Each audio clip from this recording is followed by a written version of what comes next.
Hey guys, welcome to Web World Tech. In this particular video, we are going to discuss about script tag.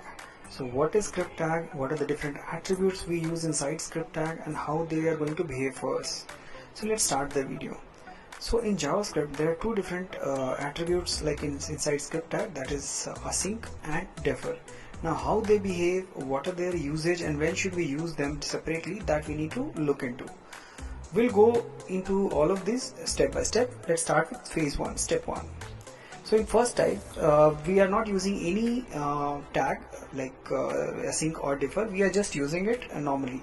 So we see that HTML parsing continues, and when it encounters the external script link call, the parsing stop is paused and execution it is paused till the execution is completed, and then it gets resumed. So this is the type 1 where we don't use any kind of attribute. So this is the first type. Let's go to the second one. The second one says that you are using a async attribute on top of the script tag.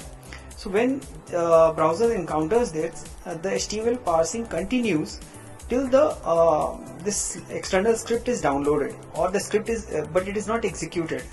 When the execution starts, it is actually paused, and then after the execution is complete, then the HTML parsing gets resumed again. So this is the type 2 of a script async attribute. Now coming to the type 3.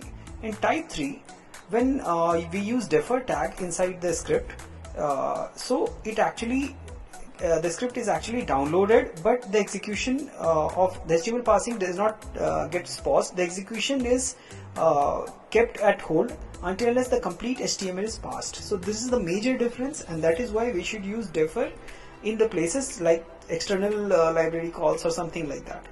Thanks for watching. Hope you like the video. Thank you.